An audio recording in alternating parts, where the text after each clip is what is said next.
Alors bonjour à tous pour cette conférence qui va peut-être être un peu différente. Donc je n'ai aucune expertise en kinésithérapie ni en physiothérapie. Je suis enseignant-chercheur en philosophie à l'Université de Genève et j'ai été invité pour vous parler d'épistémologie. Plus précisément, on m'a proposé de traiter de cette question, de la question qui est au tableau. Donc c'est le sujet de dissertation qu'on m'a donné, c'est un titre que j'ai choisi, qui est « Comment sait-on ce que l'on sait ?» Et donc je vais essayer de présenter brièvement en fait ce que la philosophie dit de la connaissance, des sources de la connaissance, parce que clairement, je pars du principe que vous voulez tous baser votre pratique sur les meilleures connaissances possibles et pas sur de simples opinions. Mais du coup, ça pose la question de qu'est-ce que c'est qu'une connaissance, comment on acquiert la connaissance. Ce que je vais essayer de traiter dans les 45 minutes qui viennent. Alors je vous préviens, je vais commencer par des choses très générales et très abstraites. Je vais résumer 2000 ans de philosophie de la connaissance assez rapidement. Puis, dans la deuxième partie, on verra concrètement et de façon appliquée comment ça se traduit dans votre situation. Donc, j'ai appelé cette conférence « Introduction à l'épistémologie », parce qu'on va demander de parler de connaissance, mais il faut voir que déjà, rien que là, ça commence à être compliqué dès le début, parce que épistémologie, ça peut vouloir dire des choses différentes selon la langue que vous parlez.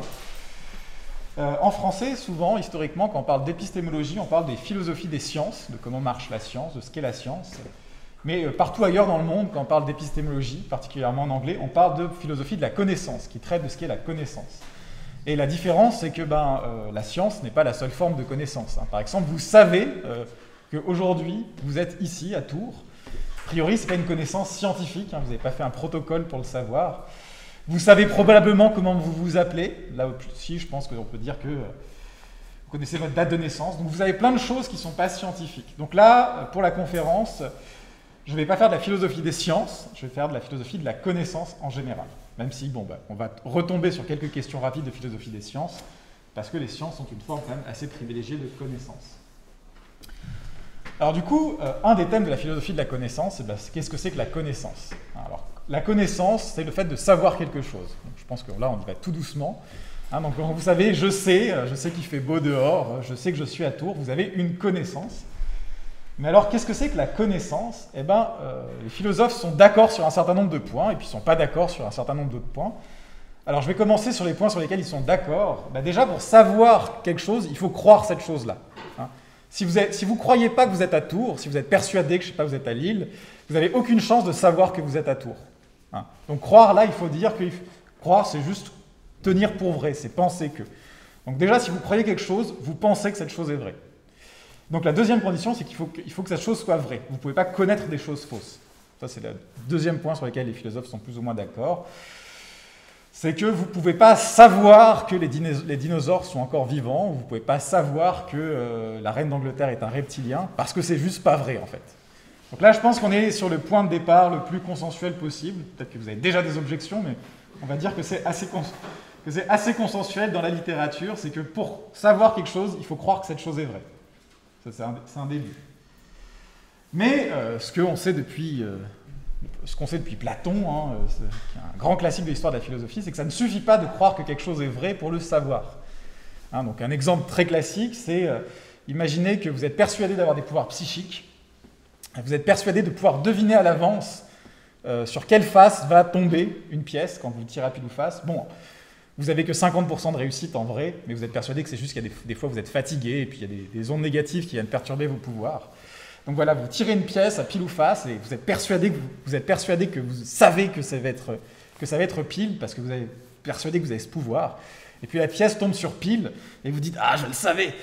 Quelqu'un dira « Non, tu croyais que ça tomberait sur pile, c'est effectivement tombé sur pile, mais on ne dira pas que tu le savais. » De la même façon, quelqu'un peut dire que je ne sais pas, tous les médicaments ont pour effet secondaire d'augmenter les chances de cancer. Donc il a pris toute la liste de Vidal, puis à côté de chaque médicament, il a écrit augmente les chances de cancer. Puis il se trouve qu'il y en a sûrement un ou deux qui auront pour effet secondaire d'augmenter les chances de cancer.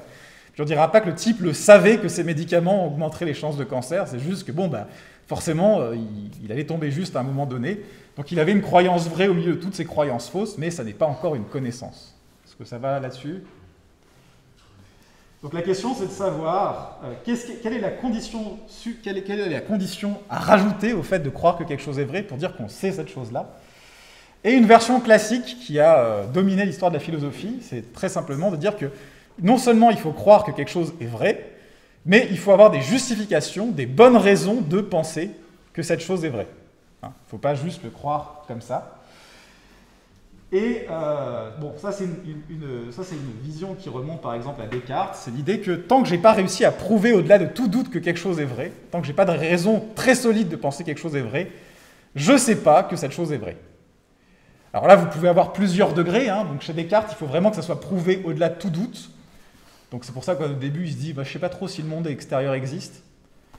Je pense que vous connaissez la célèbre formule de Descartes, je pense, donc je suis. Hein, dit, voilà, le seul truc que je sais vraiment au début, c'est que j'existe. Parce que ça, je ne peux vraiment pas en douter. Parce que même si je pense que j'existe pas, ben en fait, j'existe. Parce qu'il faut bien qu'il y ait quelqu'un qui pense que j'existe pas. Il dit, voilà, ça, je le sais. Puis après, il va essayer de prouver l'existence du monde extérieur. Donc, je ne vais pas vous faire tout le truc parce que c'est... En gros, à partir de sa propre existence, il arrive à prouver l'existence de Dieu, selon lui. Puis après, il dit, voilà, si Dieu existe, alors il n'est pas trop méchant, donc il ne va pas me faire croire que le monde extérieur existe si le monde extérieur n'existe pas, blablabla. Donc voilà, lui, il sait que le monde extérieur existe parce qu'il a réussi à le prouver, mais vous, peut-être que vous ne le savez pas parce que vous n'avez pas de bonne raison de penser que le monde extérieur existe. Donc ça, c'est la version un peu extrême de cette vision. Hein. C'est-à-dire que si on dit qu'on sait que ce qui peut être démontré absolument, en fait, on ne sait rien, à part qu'on existe.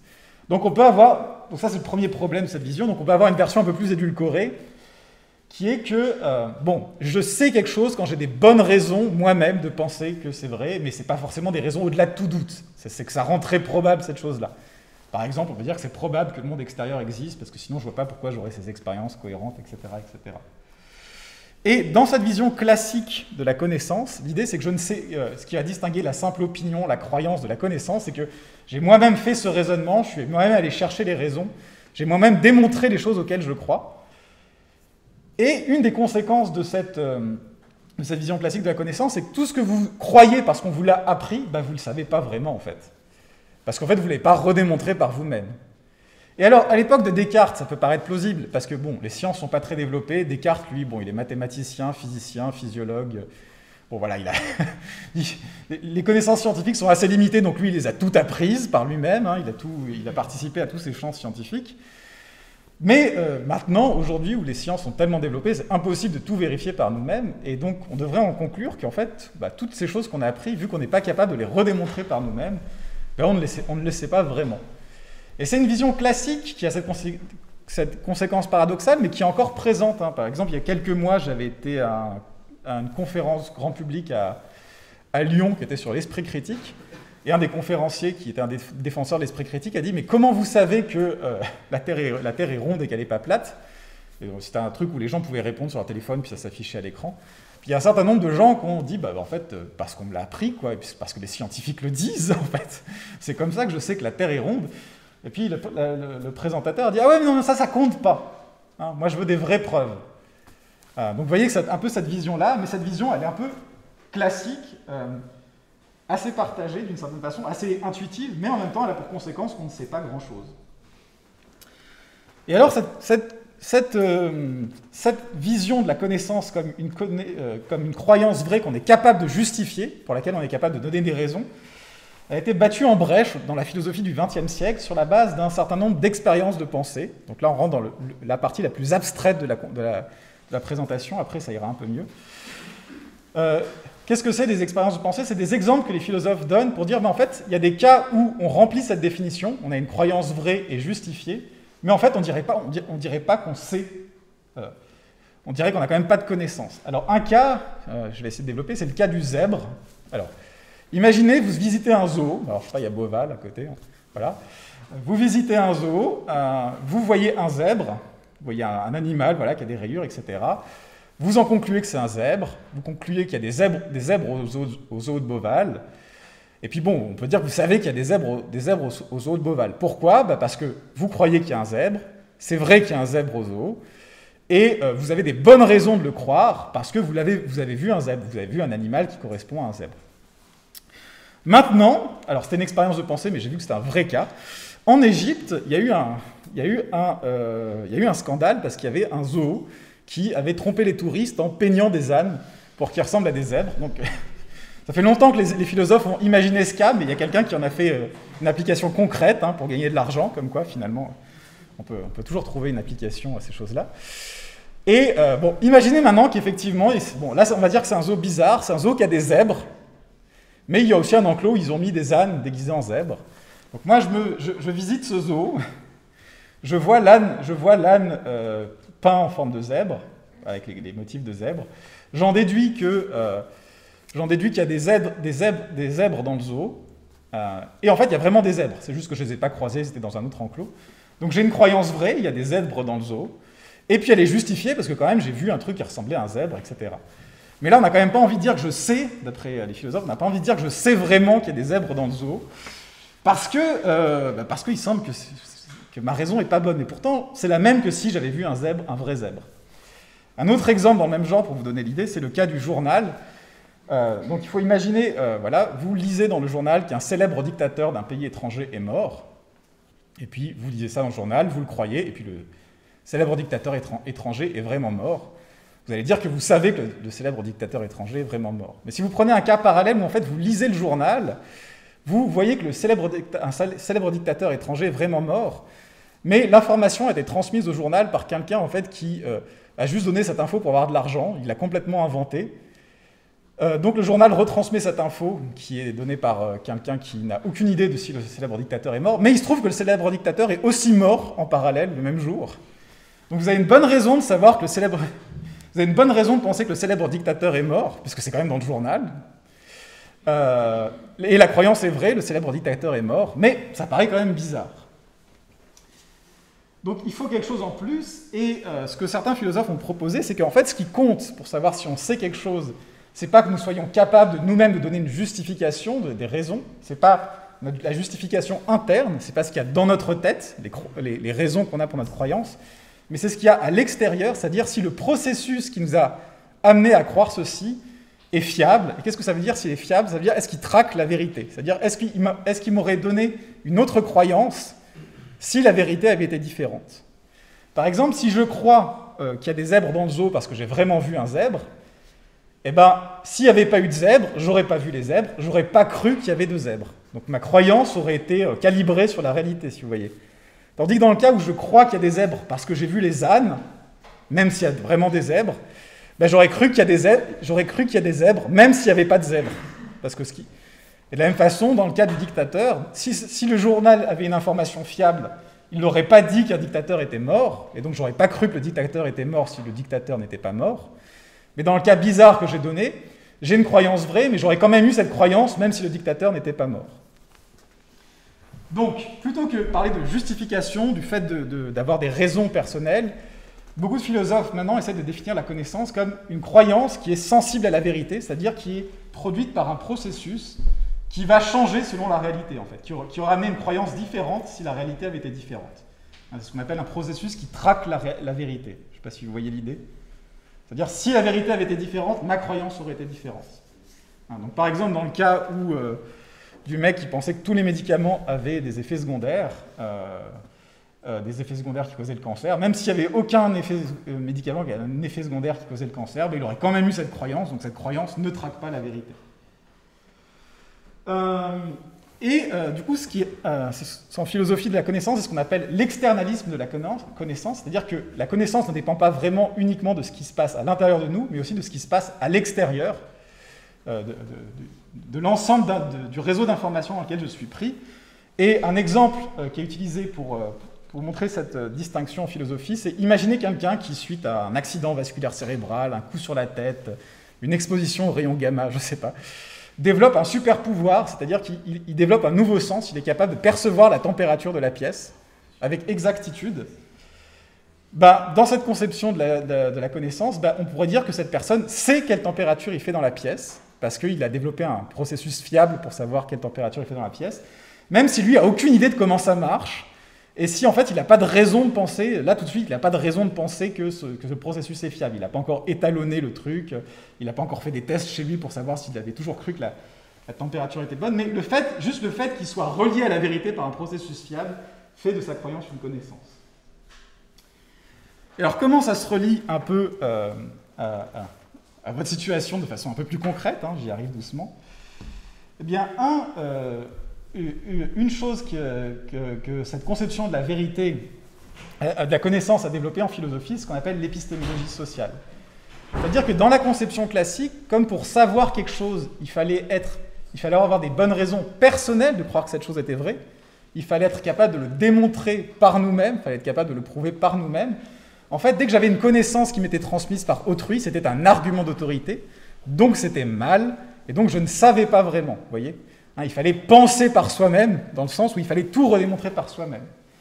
Mais on voit bien que c'est une vision de la connaissance qui est complètement impossible, en fait. Parce que la plupart de nos connaissances, en tant qu'espèce collective, nous viennent des autres, en fait. Vous croyez à l'existence de plein de pays que vous n'avez jamais visités. Vous croyez ce que vous voyez aux actualités, vous n'allez pas le redémontrer, en fait. Et ça, cette dimension de la connaissance, elle est rendue compréhensible par cette conception un peu différente de la connaissance, selon laquelle on connaît quelque chose si on a hérité cette croyance d'un processus fiable. C'est-à-dire, si j'ai une croyance parce que j'écoute une source qui est fiable, qui correspond à la réalité, alors c'est une connaissance.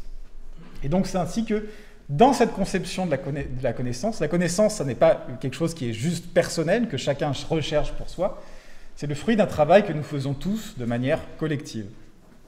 Et donc l'argument d'autorité en soi n'est pas forcément un mauvais argument. Si je dis qu'une source fiable m'a dit ceci, alors je peux dire que c'est une bonne raison de le penser, et que je sais ceci parce qu'on me l'a appris. Donc je pense que ça, vous voyez que d'une certaine façon, c'est moins ambitieux comme conception de la connaissance, on va dire c'est moins héroïque, on ne dit pas, voilà, il faut tout que vous redémontriez par vous-même, tels des esprits libres, tels des gens indépendants, mais c'est une conception qui est beaucoup plus réaliste. Surtout quand vous travaillez dans une profession comme la vôtre. Donc moi en philosophie c'est bon, je peux faire ce que je veux, je peux tout réinventer, essayer de prouver que le monde existe, c'est pas grave, c'est mon taf, je suis payé pour, puis il n'y a aucune conséquence.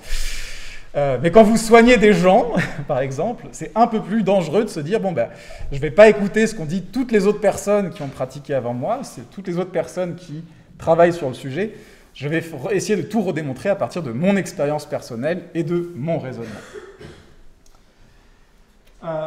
Donc, c'est ce qu'on appelle en philosophie l'épistémologie sociale, c'est ce champ qui cherche à comprendre comment la connaissance est créée par le travail collectif de tous les chercheurs de connaissances, d'une certaine façon, ensemble. Et voilà, certains concepts clés de l'épistémologie sociale, c'est l'idée déjà que la plupart de nos connaissances sont des connaissances par témoignage. Alors, il y a des connaissances qui sont par expérience directe, par exemple le fait que nous sommes ici dans cette salle, et puis il y a des choses que nous savons par témoignage, c'est parce que quelqu'un d'autre nous l'a dit. Donc, par exemple, les connaissances par témoignage, ça peut être de quelqu'un qui vous dit « Ah, j'ai croisé telle personne hier dans la rue ». Donc maintenant, vous savez que cette personne était là hier dans la rue, c'est une connaissance par témoignage. Mais si quelqu'un vous fait un cours sur la biologie, je sais pas, sur le système reproductif, c'est une connaissance par témoignage aussi. Voilà, parce que vous acquérez ces connaissances parce que quelqu'un vous le dit. Et un point sur lequel insiste l'épistémologie sociale, c'est l'idée de dépendance épistémique. Qu'est-ce que c'est l'idée de dépendance épistémique? C'est que nous ne sommes justement pas des êtres qui reconstruisent toute la connaissance par eux-mêmes, mais pour la plupart de notre connaissance dépend des autres, en fait. Nous ne savons pas, la plupart des choses que nous savons, nous ne les savons pas tout seuls, nous les savons parce que d'autres le savent. Et il y a une sorte de division sociale du travail épistémique. Alors, je n'ai pas défini épistémique, mais en gros, épistémique, ça veut juste dire qui a trait à la connaissance, en fait, je me rends compte. Alors, ça vient du mot grec épistémé, donc épistémique, ça veut juste dire en rapport avec la connaissance. Donc, il y a une division du travail de la connaissance, et chacun apporte sa pierre, et nous développons nos connaissances collectivement. Alors, certaines personnes ont essayé de résister un peu à on va dire, ce changement de perspective en épistémologie en disant « Mais est-ce qu'on ne peut pas sauver la perspective classique ?» On peut dire « En fait, oui, je crois des choses et je sais des choses parce que d'autres me les ont appris, mais j'ai quand même un raisonnement. C'est parce que je vais dire telle personne a dit ça, or telle personne est experte dans ce domaine, elle est fiable, donc j'en déduis que c'est vrai. » Donc on revient à une perspective où en fait c'est mon raisonnement à moi qui compte, mais il implique le fait que on peut juger la fiabilité d'autres sources. Et donc un des débats en épistémologie, c'est de dire est-ce qu'on peut réduire cette connaissance collective à encore une connaissance individuelle qui est que je cherche tout par moi-même et j'arrive à évaluer que certaines choses sont fiables. Hein, de la même façon que je peux évaluer qu'un thermostat est fiable ou qu'un baromètre est fiable, je peux estimer que telle personne est fiable. Et donc, par déduction, je vais en déduire que ce que dit cette personne est vrai ou a de grandes chances d'être vrai. Il y a des personnes qui disent non, en fait, c'est pas comme ça qu'on fait dans la vie de tous les jours. La plupart du temps, ce qu'on fait, c'est qu'on fait d'abord confiance aux gens et peut-être ensuite qu'on réajuste, mais notre espèce est telle que nous faisons naturellement confiance les uns aux autres. Effectivement, quand on regarde les recherches en psychologie qui ont été faites là-dessus, il semble que ce soit effectivement le cas, en fait. Par exemple, il y a des études qui ont été faites en psychologie qui montrent que quand on lit un texte, par exemple un texte documentaire, on a plutôt tendance à croire d'abord que c'est vrai, et il nous faut un peu de temps pour nous dire non, mais en fait, peut-être que c'est pas vrai. Donc on serait naturellement porté à croire les autres. Et par exemple, les gens qui étudient le développement des enfants ont identifié un certain nombre de capacités qu'on appelle la vigilance épistémique, qui est quelque chose que nous développons pour la plupart dès l'enfance, c'est-à-dire la capacité à filtrer les gens qui sont plus ou moins fiables, alors pas forcément en sciences, mais même dans la vie de tous les jours. Hein, vous savez, dans la cour de récré, très vite, on identifie le type qui raconte que son père est ministre et qu'il a une... Voilà, bref. Hein. Voilà, c'est quelque chose qu'on développe assez vite, mais il y a cette idée que, bon, on a quand même tendance à faire naturellement confiance les uns aux autres et qu'ensuite, on filtre en se disant, bon, peut-être que cette personne-là, elle n'est pas très fiable. Et donc, ce qui permet la connaissance, c'est qu'en tant qu'espèce, nous nous faisons confiance les uns aux autres de façon collective. Mais il faut effectivement filtrer, parce que, bon, pour la vie de tous les jours, il y a, par exemple, si quelqu'un dit qu'il a vu une personne dans la rue, vous n'allez pas vous dire que, oui, mais comment il sait est-ce qu'il est bien sûr qu'il a vu cette personne, etc. Enfin, sauf si vous avez des raisons de douter. Vous dites, voilà, c'est des choses dans lesquelles les gens sont plutôt experts. Hein. Et on peut dire que la plupart des choses sur lesquelles on croit les gens, par exemple, si vous demandez à votre colocataire, est-ce qu'il reste du lait dans le frigo, si la personne vous répond oui, vous allez la croire. Mais maintenant, si on parle de connaissances scientifiques, c'est plus compliqué, parce que les connaissances scientifiques, elles portent sur des domaines dans lesquels, en fait, nous sommes relativement tous ignorants. Hein. C'est-à-dire des choses sur lesquelles des domaines sur lesquels nous ne savons rien, ou dans lesquels, pour apprendre quelque chose, il faut beaucoup de recherche. Et effectivement, dans ce cas-là, pour savoir quelque chose, il faut que les informations que nous acceptons, celles que nous acceptons dans notre enseignement, celles que nous acceptons de nos formateurs, de nos directeurs de stage, etc., il faut que nous puissions savoir si elles viennent justement d'un mécanisme fiable, d'un mécanisme qui traque la réalité, comme je dis. Alors j'ai pas beaucoup de temps à passer sur la science, parce que ce serait un cours de philo des sciences, donc ce serait autre chose, mais il y a quand même cette idée qu'un des mécanismes qui permet de traquer assez bien la réalité, alors qui n'a pas toujours raison, mais l'idée qu'il a moins de chances d'errer hors de la réalité que d'autres mécanismes, c'est la science. Alors qu'est-ce que c'est la science? Bon, je ne vais pas rentrer dans la définition, mais il y a au moins un point sur lequel beaucoup de gens sont d'accord, c'est que la science est un mécanisme collectif, c'est une entreprise collective qui est menée par de nombreux chercheurs, et qu'elle traque mieux la réalité que d'autres approches du fait de son organisation collective. Donc, si on regarde la façon dont est théorisée la science, il y a une façon de théoriser la science qui est assez célèbre, qui est celle du sociologue Robert Merton, qui dit que ce qui fait la particularité, la supériorité de la science sur d'autres approches, c'est pas une méthode en particulier, c'est pas le fait que les scientifiques soient des surhommes, surintelligents, surobjectifs, surneutres, c'est le fait qu'elle est organisée d'une façon très spécifique, justement. Et cette organisation sociale, c'est ce qu'il appelle le scepticisme organisé. Alors, ce que dit Merton, c'est que voilà, la science moderne, elle est apparue au XVIIe et au XVIIIe siècle, et elle se prolonge encore aujourd'hui, on ne sait pas jusqu'à quand elle durera, parce qu'on a vu sortir une forme d'organisation très particulière. C'est-à-dire qu'avant, par exemple, au Moyen-Âge, il y avait des gens qui cherchaient la réalité, il y avait des philosophes, des théologiens, il y avait des alchimistes qui travaillaient sur la chimie, mais ils n'étaient pas organisés de cette façon particulière qui est celle où on s'échange et on discute ensemble des théories et des données qu'on a. Par exemple, si vous prenez les alchimistes du Moyen-Âge, eh bien, en général, ils cryptaient leurs données, ils cryptaient leurs manuscrits parce qu'ils voulaient garder pour eux-mêmes leurs découvertes. Donc il n'y avait pas d'organisation sociale de l'alchimie, si vous voulez.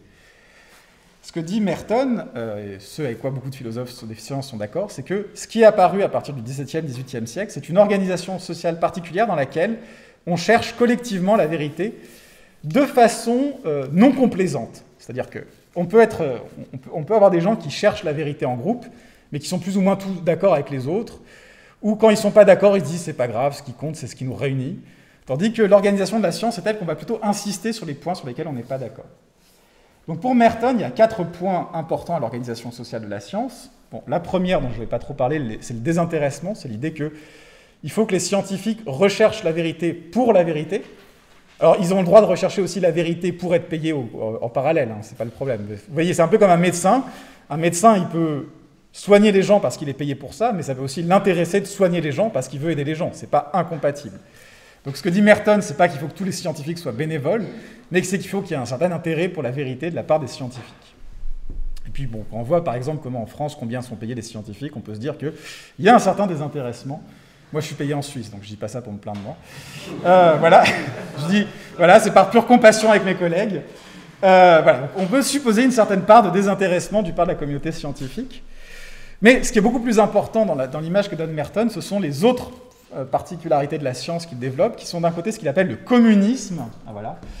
Alors qu'est-ce que c'est le communisme? C'est l'idée qu'en science, quand vous proposez une théorie, quand vous défendez une théorie, vous devez le faire sur la base de preuves qui sont accessibles à tous. C'est-à-dire que tout le monde doit avoir accès aux preuves, aux données sur lesquelles vous défendez votre théorie. C'est-à-dire que même si vous étiez par exemple un gourou avec des pouvoirs super psychiques qui vous donneraient accès à des vérités cachées, même si c'était vrai, ce ne serait pas scientifique parce que les gens devraient vous croire sur parole en fait. Donc tandis que le propre de la science, la base de la science, c'est que vous défendiez vos thèses sur des données auxquelles les autres doivent avoir accès. Et ce communisme, il permet ce que Merton appelle le scepticisme organisé, c'est l'idée que chaque fois que quelqu'un propose une théorie ou une nouvelle approche, un nouveau traitement, par exemple, en science, eh ben, il va y avoir une part de ses collègues qui vont être là juste pour l'emmerder. Non, mais c'est vraiment, c'est ça la base du truc. Il faut qu'il y ait une communauté d'emmerdeurs professionnels. Il ne le dit pas comme ça, mais c'est un peu ça l'esprit. C'est-à-dire qu'on ne va pas dire « Ah, c'est très intéressant, bravo, bravo ». Voilà. Un colloque scientifique, c'est pas par exemple, si on a 5 présentateurs, ça ne va pas être juste 5 personnes qui présentent leur théorie, et puis tout le monde, leurs théories vont être complètement différentes. Et puis les gens vont être « Ah, bravo, c'était très intéressant, on passe à la suite ». Non, ça va être « Oui, c'est très intéressant, mais… » Et voilà pourquoi vous avez complètement tort. Et l'idée, c'est que voilà, il y a ce scepticisme organisé qui fait une pression, qui fait que les théories les moins démontrées ne vont pas être maintenues. Et enfin, il y a ce qu'il appelle l'universalisme de la science. Qu'est-ce que c'est l'universalisme de la science? Dans l'idéal, qui n'est pas toujours respecté, mais qui est quand même assez présent dans la communauté scientifique, c'est l'idée que la valeur d'une critique ne dépend pas de la position d'autorité d'une personne. C'est-à-dire que si quelqu'un est depuis très longtemps dans le domaine et qui présente une théorie et des résultats, et quelqu'un qui est nouveau dans le domaine lui dit « Oui, mais en fait, il y a un petit problème ici », en général, la personne n'a pas le droit de dire « Oui, je vois que vous faites une critique, mais je ne vais pas vous écouter parce que clairement, vous manquez d'expérience. » Il n'y a pas la valeur d'une critique doit être estimée à cette critique. Et donc, pour les gens qui défendent cette théorie de la science, ce qui fait la supériorité de la science sur d'autres approches, c'est justement cette pression interne qui fait que beaucoup d'idées sont éliminées les unes après les autres, et que, bon, des fois, il y a plusieurs théories qui restent en compétition, mais au moins, on a éliminé les plus implausibles. Et donc, ce processus assure que la science traque un peu mieux la réalité que d'autres processus. Donc, elle n'a pas forcément toujours raison, mais elle a beaucoup moins de chances d'errer dans des trucs complètement implausibles. Du coup, si, pour savoir quelque chose, il faut que ma connaissance me vienne d'un processus qui traque la vérité, et que ce processus qui traque la vérité, par exemple, dans votre domaine, ça va être plutôt la recherche scientifique, comment en savoir ce que dit la recherche scientifique? Ça, c'est le problème. Parce que des gens peuvent dire, voilà, la science dit ça, ou ça a été prouvé scientifiquement, et comment on sait? Et c'est ce qu'on appelle, dans le domaine, la question des experts.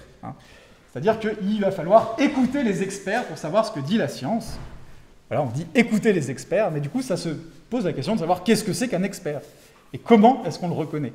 Et ça, c'est un problème qui est vieux comme le monde, parce qu'encore une fois, on peut remonter à Platon, donc 400 ans avant Jésus-Christ, qui discute de la médecine, justement, avec un de ses...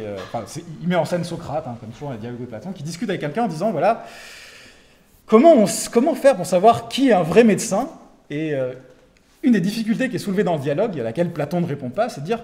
Mais en fait, est-ce que pour savoir qui est vraiment un bon médecin, il ne faudrait pas être un médecin soi-même. Ce qui est tout un problème pour lequel on n'a pas vraiment de bonne solution aujourd'hui. Hein. Donc je vais quand même essayer de développer quelques trucs.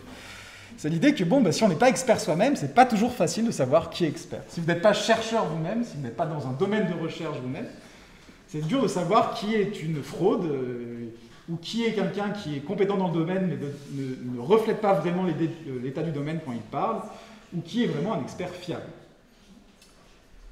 Alors, une réponse... Non, mais ce qui compte, c'est le bandeau. Vous n'êtes pas obligé de vous focaliser sur la personne. Ce qui compte, c'est le bandeau. Voilà, je ne voulais pas spécialement, mais bon, j'ai tapé un truc sur Internet en cherchant star des sciences, puis je suis tombé là-dessus, donc je me suis dit, bon, ça ira un truc. Alors, une solution qu'on vous donne, c'est l'idée que les bons experts, ce sont les scientifiques qui sont les meilleurs dans leur champ. Hein, c'est-à-dire que dans les champs scientifiques, il y a des chercheurs qui font plus de découvertes, qui sont plus connus, qui ont proposé des théories vraiment révolutionnaires. Et c'est ceux-là qu'il faudrait écouter comme experts, c'est-à-dire c'est les meilleurs, le top. Donc ça va être les prix Nobel, ou les gens qui sont très cités, ou les gens qui ont des postes prestigieux. Et donc pour les identifier, on pourrait regarder certains indicateurs quantitatifs. On pourrait regarder combien de papiers ils ont publiés, quel est leur H-index. Je ne sais pas si vous savez, le H-index, c'est compliqué à calculer, mais bon, ça montre le nom, si vous avez beaucoup de publications qui sont beaucoup publiées. C'est-à-dire que si vous avez plein de publications, et qu'il y en a une qui a été publiée 1 million de fois, mais que toutes les autres ont été publiées 2 fois, votre H-index, il sera 2. Donc, il ne suffit pas d'avoir fait un grand truc dans votre vie. Donc, le H-index, c'est une mesure de à quel point vous êtes de façon assez régulièrement bien cité. Donc, on pourrait regarder voilà, s'ils ont eu des récompenses, etc. Et du coup, on écouterait ces personnes. C'est-à-dire que voilà, on aurait plein de gens, par exemple, issus du champ de la médecine, qui auraient des opinions différentes, puis on irait regarder l'opinion du meilleur chercheur dans ce domaine. Et ça, c'est une idée intuitive, mais c'est une idée qui pose encore un problème, parce qu'elle retombe dans le piège que j'avais identifié au début, c'est qu'elle pense que la connaissance, c'est un truc qui appartient à une personne en particulier. C'est-à-dire qu'il y a ce type qui est meilleur, il a une sorte de ligne directe avec le monde et la connaissance, c'est lui qu'il faut écouter, il est intelligent, il voit le monde, et si tous les autres ne sont pas d'accord, c'est parce qu'ils sont moins bons. Et du coup, on oublie encore l'aspect collectif de la science. Je vous ai dit, voilà, ce qui fait la valeur de la science, c'est que les idées sont triées par la collectivité. Et il y a des gens qui sont très intelligents, dont certaines idées, par exemple, si on prend Einstein, ce qui est la tarte à la crème, il a des idées, voilà, on va pas nier, c'est le meilleur, il est génial. Il a plein d'idées qui ont révolutionné la physique, puis il a aussi quelques idées qu'il a proposées, puis qui sont tombées dans l'oubli parce qu'elles n'ont pas passé le cap.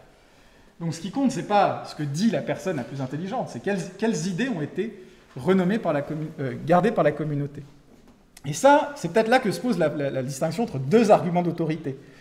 Le mauvais argument d'autorité, c'est de dire « Oh, cette personne est particulièrement intelligente, donc elle connaît la vérité, donc c'est elle qu'il faut écouter. » Et le bon argument d'autorité serait plus de dire « Voilà, l'entreprise collective de la science a convergé vers ces solutions-là, et ça, c'est plus fiable. » Et du coup, en fait, il faut faire quelque chose qui n'est pas souvent fait, c'est distinguer le bon chercheur du bon expert. Donc l'idée, c'est qu'on peut être un bon chercheur dans son domaine, mais pas être un bon expert. Parce que dans ce cas-là, on définit l'expert comme la personne à écouter pour avoir une bonne idée de ce que la science dit sur un sujet. Or, il y a des gens qui sont des bons chercheurs parce qu'ils sont des absolues têtes de mule, en fait. Non, mais il faut le dire. C'est-à-dire, ils ont leur théorie, ils ont leur vision, ils cherchent, ils créent des nouvelles recherches, ils trouvent des nouvelles données, ils explorent des pistes intéressantes, mais ils peuvent être persuadés qu'eux ont raison et que tous les autres ont tort. C'est-à-dire que si on les interroge sur ce qui est vrai dans un domaine, ils vont dire « Ah bah ce qui est vrai, c'est ma théorie à moi ».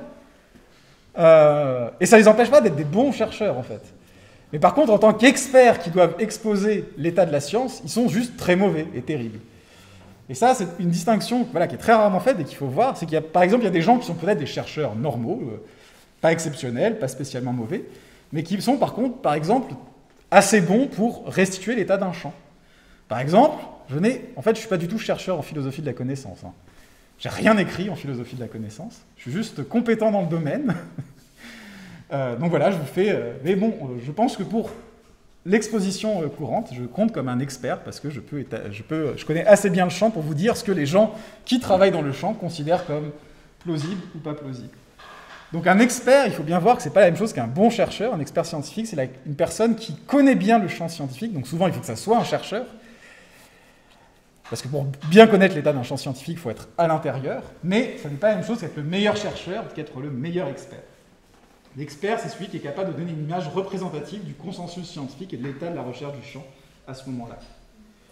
C'est pour ça que les experts, ça peut aussi être, dans certains cas, des gens qui sont des enseignants ou des vulgarisateurs, pour peu qu'ils connaissent vraiment le domaine. C'est-à-dire que ce n'est pas forcément des chercheurs. Et c'est pourquoi il est très important de faire en sorte que les gens qui transmettent l'information aux gens, comme vous, aux étudiants, mais aussi à leurs collègues, par exemple, je veux dire, la plupart d'entre nous, nous dépendons entièrement des autres chercheurs. Par exemple, je pense que la plupart des chercheurs utilisent des statistiques, mais nous sommes tous très mauvais en statistiques en général. Donc nous faisons confiance à nos collègues en statistiques pour nous apprendre des choses.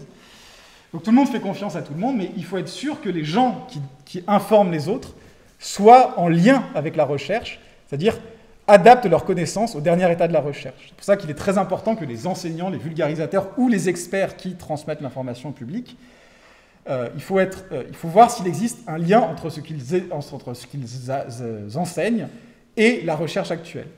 Donc quelqu'un qui a peut-être suivi une formation dans un domaine il y a 20 ans, même s'il a eu, je ne sais pas, 19 sur 20 de moyenne à son diplôme, si après ça, il n'est pas resté en contact avec l'évolution des connaissances, eh ben, on peut se demander si les connaissances qu'il transmet sont fiables, parce qu'elles sont complètement déconnectées du processus fiable qu'est la recherche.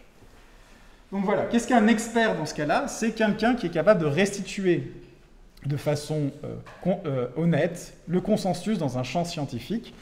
Donc ça n'est pas forcément le meilleur chercheur, mais ça doit être quelqu'un qui est en contact avec la recherche et qui a donc pu mettre à jour ses connaissances dans le domaine. Alors pour finir, les épistémologues sociaux se sont quand même demandé quels indices on pouvait utiliser pour reconnaître un bon expert si on n'est pas soi-même un expert. Et il faut voir que ce sont des indices qu'on peut utiliser, mais qui sont tous faillibles. C'est-à-dire que quelqu'un peut remplir ces critères et ne pas être un bon expert. Mais bon, c'est déjà un début pour faire un tri. Alors, si vous êtes déjà connaisseur dans le champ, si vous connaissez quelque chose au champ, vous pouvez regarder les arguments présentés par l'expert en faveur de ce qu'il prétend. Mais ça demande quand même que vous ayez un certain niveau dans ce champ-là. Mais bon, si vous avez déjà le niveau requis pour comprendre les arguments un petit peu, vous pouvez déjà essayer de voir quels sont les arguments avancés par tel ou tel expert.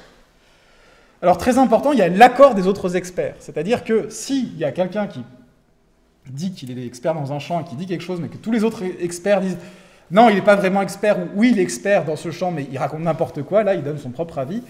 En général, c'est un signe assez clair qu'il y a un problème. Alors ça, c'est quelque chose qu'il faut retenir, parce que souvent, les gens ont un peu cette vision de la science où ce qui fait avancer la science, c'est les grands génies, et puis 95% des scientifiques sont médiocres, vous savez. Et c'est peut-être vrai, en fait. Mais il n'en reste pas moins que les idées des grands génies qui ont survécu, c'est celles qui ont été adoptées par la communauté. Donc, si tous les médiocres vous disent que le génie dit quelque chose qui a l'air quand même franchement déconnant, c'est quand même mieux de ne pas adopter cette croyance. Alors, il y a l'avis des méta-experts. Alors, qu'est-ce que c'est un méta-expert? C'est quelqu'un qui est capable de juger si quelqu'un est un expert. Donc ça peut être des experts du champ, mais ce que les gens ont en tête, c'est par exemple les institutions qui délivrent des diplômes. C'est-à-dire que quand une institution délivre un diplôme, par exemple un doctorat, elle juge que la personne est expert dans un domaine. Donc, ce sont des indices d'expertise qui sont donnés par des gens qui jugent qui est un expert ou pas.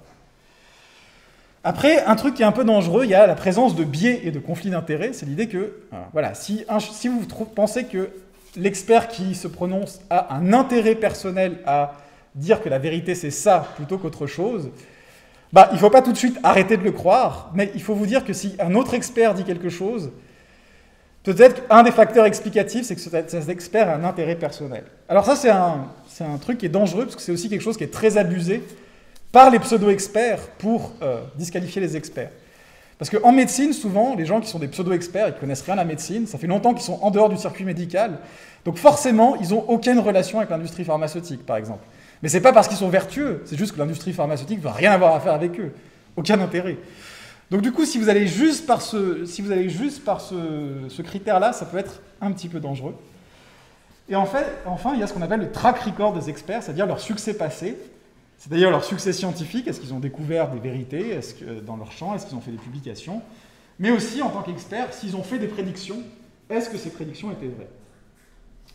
Enfin, un dernier point à souligner, c'est que l'avis d'un expert, il faut voir aussi dans quel contexte il se développe.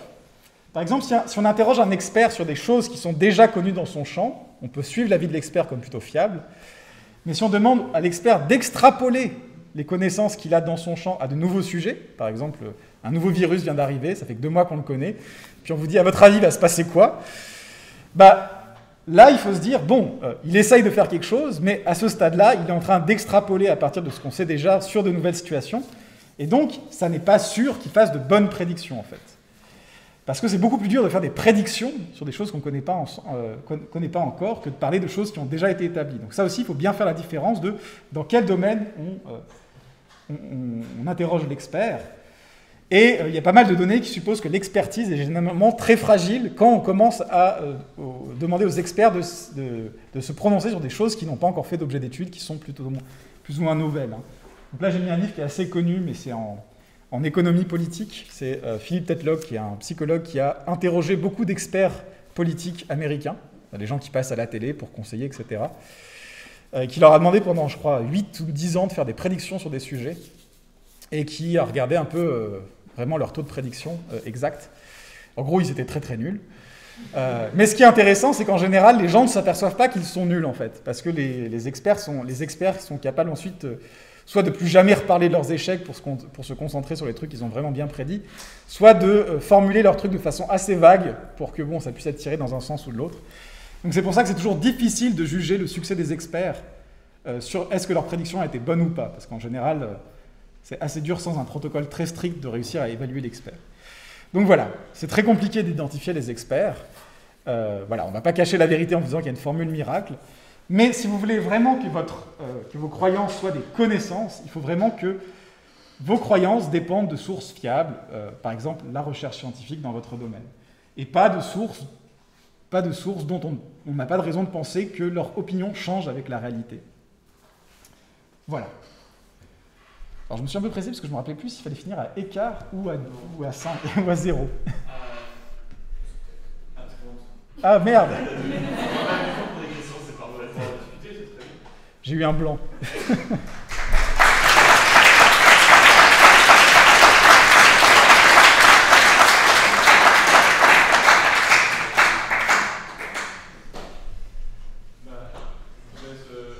Est-ce que certains ont des questions? Est-ce que ça, c'était pas trop... Sinon, je peux reprendre des points, comme je suis allé un peu vite. Ça va? Oui. Comment est-ce que on fait face à des connaissances différentes? Comment on fait face à l'opposition de pensée, par exemple, avec un patient qui croit connaître des choses, croit avoir des connaissances sur un domaine, et pour nous, on estime que ce n'est pas vraiment les connaissances les plus actualisées. Comment est-ce qu'on gère un conflit à ce niveau-là, par exemple? Alors, c'est très dur pour moi de donner des réponses à des questions appliquées comme ça, parce que je ne gère pas spécialement de patients. Donc, je vais essayer de passer outre le syndrome de l'imposteur. Il faut vraiment voir quelle est en fait la source de cette croyance, parce qu'il peut y avoir 2 types de sources différentes. C'est soit qu'ils ont entendu quelqu'un d'autre dire ces choses-là. Par exemple, ils croient que tel traitement est efficace, qu'ils ont entendu telle personne en parler. Et là, ce qu'on peut essayer de leur demander, c'est pourquoi ils font confiance à cette personne, qu'est-ce qui lui fait croire que cette personne est plus digne de confiance qu'une autre. Essayer de lui dire, d'expliquer qu'il y a peut-être d'autres personnes qui ont un avis contraire et qui, elles, ont peut-être de meilleures raisons, etc. Donc là, c'est vraiment se demander, qui est cette personne, pourquoi vous lui faites confiance, et puis essayer de trouver ça. Et puis, il y a un autre cas qui est plus compliqué, c'est quand la personne pense que son expérience lui donne raison. Donc là, je parlais avec quelqu'un d'un cas juste avant, c'est par exemple si la personne pense que la météo a une influence sur ses douleurs articulatoires. Alors on sait que c'est pas vrai, parce que ça a été testé, mais c'est une croyance par contre qui est très répandue, et là ça va être beaucoup plus difficile, parce que c'est naturel aux gens de faire confiance d'abord à ce qu'eux croient voir directement, plutôt qu'à quelque chose qui a été étudié de cette façon-là. Dans ce cas-là, j'ai pas vraiment de solution. Vous pouvez essayer de lui demander, voilà, d'essayer de noter régulièrement quand est-ce qu'elle a mal et s'il y a... mais voilà, ça va être beaucoup plus difficile quand c'est son expérience personnelle qui parle contre ce qu'elle voit comme étant une étude abstraite faite par quelqu'un d'autre, quoi. J'ai pas vraiment de solution, je suis désolé. Oui. Vu l'évolution un petit peu l'épistémologie, Ouais. de ce que vous expliquez là, l'état des connaissances actuelles, comment vous expliquez un peu historiquement qu'aujourd'hui on est plutôt dans un modèle où, par exemple, nous en tant que jeunes étudiants, enfin jeunes diplômés, plutôt, futurs diplômés, pour avoir accès à des revues, en fait c'est bloqué, c'est payant, il y a beaucoup de lobbies derrière. C'est très difficile en fait de savoir d'où viennent les sources. Ouais. Contrairement à d'autres pays, par exemple dans les milieux, je sais pas, ingénieurs, je sais pas, dans la crypto-monnaie, tout ça, c'est sur vraiment beaucoup de, justement, de partage de connaissances et de collectifs. Et ça, vraiment, c'est des milliers de personnes qui vont dire, ok, ça c'est ok, on est d'accord dessus. Alors que là, c'est très restreint, ça va vraiment dans un très carré, avec des modèles de l'argent d'autorité. Cette personne-là, elle est connue, c'est de la course à la publication, et justement, c'est un peu, quand vous parlez, je me dis, c'est un peu divergent avec le. Oui, oui, bah, par exemple, c'est très clair que par exemple, l'un des critères de la science, c'était ce truc de communisme, tout le monde doit avoir accès aux données, et c'est quelque chose qui est pas fait. Par exemple, le seul fait qu'on n'ait pas accès aux articles scientifiques, c'est déjà une sorte de violation un peu de ce principe-là. Alors, vous avez souligné plein d'écarts entre l'idéal et la réalité. Je ne pense pas qu'ils aient une source commune, hein. Par exemple, dans le cas des revues scientifiques, bon, bah, c'est une histoire très particulière où les revues scientifiques ont été, on va dire, il y a une sorte de mainmise par des groupes privés qui ont proposé aux associations savantes, aux universités de s'occuper de ces choses-là, puis qui ont fait monter les coûts. Donc il y a toute une histoire là-dessus qui a un problème qu'il faut régler. Et puis oui, en fait, il y a beaucoup de discussions en ce moment sur la science ouverte, sur les choses comme ça, où on essaye de revenir un peu à ces idéaux. Je pense que l'une des difficultés, toutes ces difficultés, elles sont apparues via un processus qui est assez simple, c'est que la science est devenue un enjeu politique et financier énorme, en fait. Je veux dire, quand on était au XVIIIe siècle, au XIXe, que les gens s'éclataient sur calculer l'orbite des planètes, etc., c'était pas exactement la même chose quand il a commencé à y avoir des applications militaires, des applications médicales, des applications technologiques. On est passé à ce qu'on peut appeler l'ère de la technoscience, c'est-à-dire que la science a des applications, les enjeux financiers sont énormes, et donc il y a beaucoup de spéculation autour, c'est-à-dire qu'il y a, et du coup, les idéaux de base de la science ne sont pas toujours forcément compatibles avec ces enjeux financiers, ces enjeux de pouvoir, en fait. Et justement, c'est une des inquiétudes, parce que si on prend le modèle qui a été là, justement, une des choses qui assure le succès de la science, c'est justement l'existence de cette communauté un peu idéale, dans laquelle ce qui compte, c'est avant tout la recherche de la vérité et la critique. Mais voilà, ces problèmes existent, en fait, et ils sont très discutés, mais je ne vois pas quoi dire, à part que vous avez raison et que ces problèmes existent.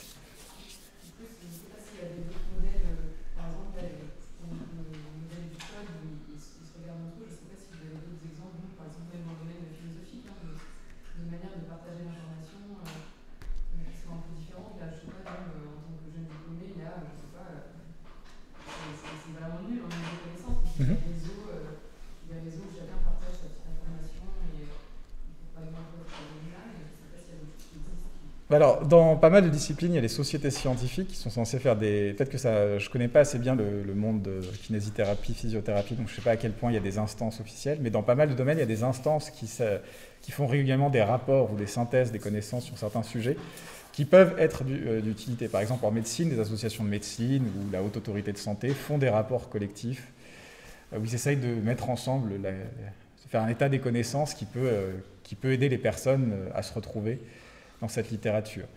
Donc en philosophie, on ne fait pas ça, mais c'est juste qu'on n'est pas d'accord. Et en psychologie, il y a aussi ce genre de choses. Les associations de psychologie peuvent dire, peuvent régulièrement faire un point sur telle chose en disant l'état des connaissances, c'est ça. Donc ça existe, et ça peut être utilisé. Je ne sais pas dans votre domaine à quel point c'est répandu ou pas, par contre. Ouais. Voilà. Donc, oui. Est-ce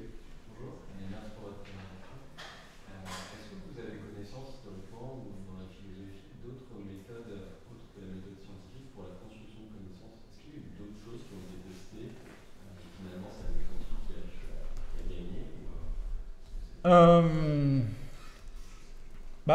Disons que il y a pas mal de méthodes qui ont été proposées, qui sont maintenant intégrées dans la pratique scientifique, en fait. Disons que les grands modèles qui ont dominé, c'était il y a plusieurs modèles qui ont dominé l'histoire de la philosophie. Un modèle, c'était celui des mathématiques. En gros, si on regarde l'histoire de la philosophie, c'est plus ou moins, il y a un truc qui marche, puis il faut prendre exemple là-dessus. Donc les mathématiques ont été vraiment un premier modèle, mais on voit que c'est pas super applicable. C'est super beau, on construit à partir d'axiomes, on déduit ces choses-là, mais on a vu que c'était pas très applicable à la connaissance de la réalité. Et ensuite, il y a eu, avec l'émergence de la physique, il y a eu un modèle où les philosophes ont conçu la connaissance principalement sur la base de la physique, mais avec une très mauvaise idée de comment la physique marchait. Mais c'est pas grave, c'était pas juste la faute des philosophes, les physiciens aussi avaient une très mauvaise idée de ce qu'ils faisaient, où l'idée c'était que la connaissance vient de l'observation pure et détachée du monde, quoi. C'est-à-dire que voilà, ce qui différenciait la science moderne, la physique, des tentatives qui ont précédé, c'était regarder le monde de façon objective, sans jamais faire de théorie, juste en collectant des données brutes, et puis après en fitant les points pour avoir des tendances générales.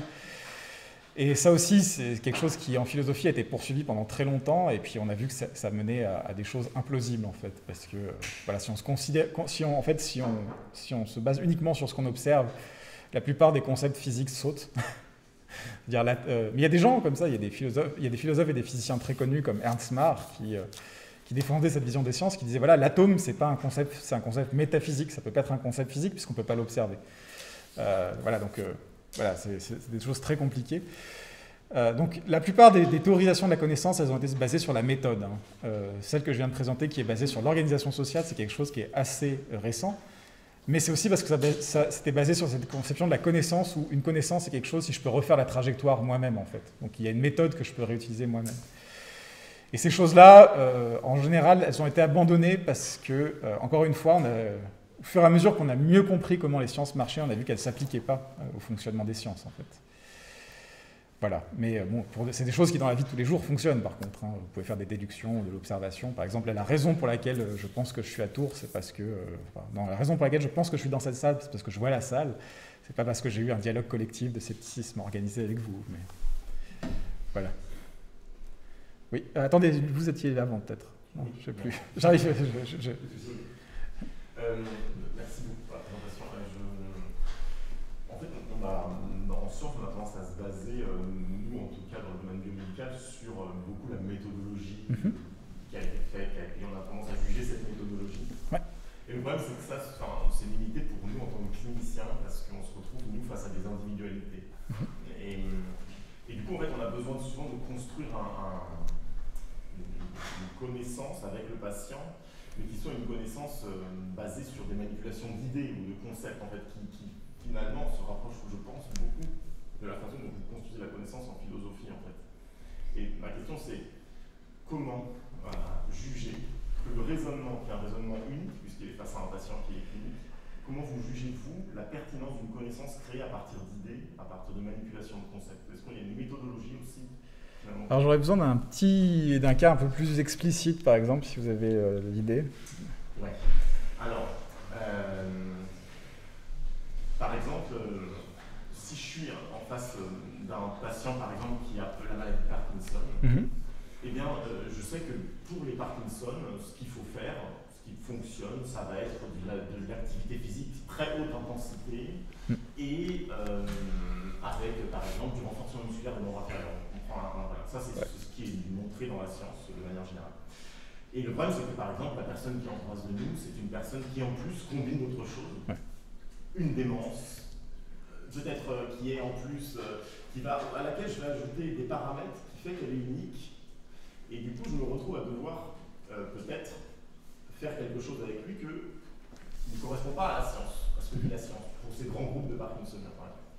La question, c'est comment, à partir de là, je peux construire un traitement pour lui et me dire que ça va être pertinent. Comment je peux avancer des arguments les uns avec les autres? Est-ce qu'il y a une méthodologie? Ça dépend. Vous voulez dire que vous voulez trouver un moyen d'adapter le traitement qui existe déjà avec lui ou vraiment créer une toute nouvelle approche? Comment avancer les défis? Moi, ce qui qui m'intéresse, c'est comment vous faites pour, à ce moment-là, avancer une pensée logique, alors que finalement, Voilà, soit vous arrivez à trouver dans les traitements qui sont recommandés des choses qui peuvent s'adapter à la situation, et donc vous pouvez articuler votre connaissance du général avec ce cas particulier, soit il n'y a rien à faire, et donc là vous essayez de créer quelque chose de particulier pour cette situation, mais effectivement, j'ai pas de... Enfin, donc moi, mon verdict dans ces cas-là, c'est que vous avez de grandes chances, vous êtes un peu à l'aveugle, quoi. Donc j'ai pas de bonne méthode pour trouver la vérité dans ce cas-là. Alors moi je viens plutôt de psychologie à la base, parce que je fais aussi de la recherche en psychologie, et il y a un peu toujours cette tension entre la théorie générale et puis l'idée que chaque patient est particulier et qu'il faut adapter. Et c'est vrai, on ne peut jamais appliquer le truc tel quel, il faut toujours adapter aux patients, mais historiquement, les approches qui, elles, rejetaient toute connexion à des règles générales et étaient dans l'individualisation pure, en psychologie, ça n'a jamais trop bien marché, on va dire. Donc, en général, si c'est impossible de trouver dans sa situation quelque chose que vous pouvez rattacher à des connaissances plus générales données par la science, je suis désolé, j'ai pas trop de solutions, mais pour moi, c'est vraiment... vous êtes vraiment à l'aveugle, quoi. Je suis désolé. Oui. Déjà, merci pour la présentation qui est hyper intéressante. Moi, j'ai une question, plus une question de prédiction, donc c'est un peu froid sur la réponse, mais en fait, on est dans un univers là il y a un développement des réseaux sociaux, avec des pseudo-expertises, des gens qui s'auto-proclament experts. Et moi, je suis enseignant-chercheur et je me pose souvent la question de savoir c'est quoi le futur, en fait, voir quoi on va et comment on peut faire exister des scientifiques, en fait, dans l'avenir. Ouais. Alors, ma première réponse, elle va être, je ne sais pas si elle va être rassurante, mais l'idée c'est que on a une sorte de biais un peu de récence, et en fait si on regarde l'histoire des sciences, au moins à partir du 19e siècle, les pseudo-experts ont toujours été là. Je veux dire, par exemple là on a le cas de la pandémie, mais quand je parle avec mes collègues historiens puis qui me disent tu regardes ce qui se passait pendant la grippe espagnole, peut-être des gens qui proposaient la chloroquine comme remède contre la grippe espagnole. Non mais c'est vrai en plus, c'est complètement historiquement vrai. L'histoire n'est qu'un vaste recommencement. Puis même si tu prends le début de la philosophie, en fait, tout ce que fait Socrate, c'est qu'il dit voilà, il y a plein de gens qui parlent en disant qu'ils connaissent les trucs mais ils n'y connaissent rien. Donc l'idée c'est que la connaissance est un bien social, et donc forcément tu as des gens qui vont faire des versions bootleg de la connaissance, en fait. Tu vois, c'est un peu le principe. Donc ils sont là, ils seront toujours là. La vraie question qui se pose et sur laquelle les gens ne sont pas d'accord, c'est de savoir est-ce que les réseaux sociaux en fait accélèrent ou rendent plus puissant la désinformation. Et c'est effectivement une possibilité qui est assez angoissante, dans le sens où avant, on va dire, il y avait une sorte de régulation institutionnelle, c'est-à-dire il fallait bien s'accrocher pour être un pseudo-expert puis pénétrer dans les médias, mais c'est tout à fait possible, il y en a toujours eu. Mais là, voilà, n'importe qui peut se proclamer expert sur les réseaux sociaux. Et en fait, ce que montre la recherche sur ces questions-là, c'est que si on parle pas des pseudo-experts qui sont dans les médias mainstream, parce qu'il y en a, si on parle de ceux qui opèrent uniquement sur les réseaux sociaux, en fait, ils touchent une très petite partie de la population. Donc, ce qui est probable, c'est qu'il va y avoir une sorte de communauté parallèle qui se développe et qui écoute ces experts, mais que la plus grande partie, ce sera plutôt un régime traditionnel quand même. Mais bon, ça c'est ma prédiction, donc je ne peux pas vraiment faire plus. Mais je pense qu'en fait, on est très pessimiste, moi y compris, mais parce qu'on passe trop de temps avec une partie de la population qui est très visible en fait. Et ça c'est vraiment un biais auquel il faut faire attention. Par exemple, en Suisse, c'était assez intéressant comme ça. Il y a eu une votation. Alors, je ne sais pas si vous savez, en Suisse, les peuples votent directement les décisions importantes, ce qui est bien.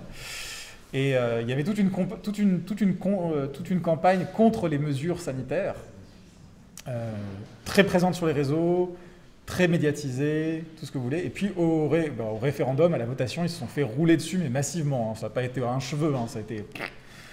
Et d'une certaine façon, on se dit, mais en fait, voilà, ces gens-là représentent très très peu. Donc, il faut essayer de résister un peu à cette panique-là. Et puis, vraiment, il faut se dire que c'est des choses qui ont toujours existé. Par exemple, il y a eu des épidémies de choléra à Londres au 19e siècle. Et les gens il y avait des gens qui ont fait des manifestations, qui ont cassé des boutiques parce qu'ils étaient persuadés qu'en fait, il n'y avait pas vraiment de choléra. C'était les médecins, les apprentis médecins qui venaient choper les gens dans la rue pour faire des dissections sur eux. Donc il y a toujours eu des trucs bizarres, et on n'en a juste pas conscience, mais voilà, peut-être que le monde n'est pas devenu plus fou qu'il ne l'était avant, quoi.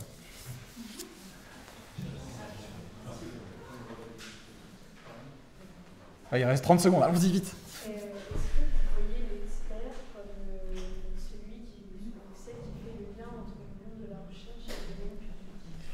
Oui, c'est ça, c'est-à-dire que, en fait, expert, ça peut vouloir dire plein de choses, mais quand on dit suivez les experts pour le grand public, il faut bien voir que ce qu'on cherche comme expert, c'est ça, c'est la personne qui est capable de faire le lien entre la recherche et le grand public. Et ouais, c'est exactement, voilà, c'est comme ça que je définis, parce que c'est comme ça qu'on veut chercher. Mais du coup, il y a des gens qui sont experts, sans être experts dans ce sens-là. C'est ça qu'il faut bien garder en tête. Donc, les experts d'un domaine scientifique ne sont pas forcément des experts dans ce sens-là. Et du coup, c'est assez dur de trouver la personne qui est capable de faire justement ce lien-là de façon un peu objective, sans privilégier son point de vue. Alors, il y a toujours une part de subjectivité, mais il y en a qui se sont plus que d'autres, quoi. Donc, c'est effectivement ça qu'il faut chercher comme expert. Et qu'il ne faut pas confondre avec l'expert, le meilleur dans le domaine, le prix Nobel, le machin, quoi. Ouais.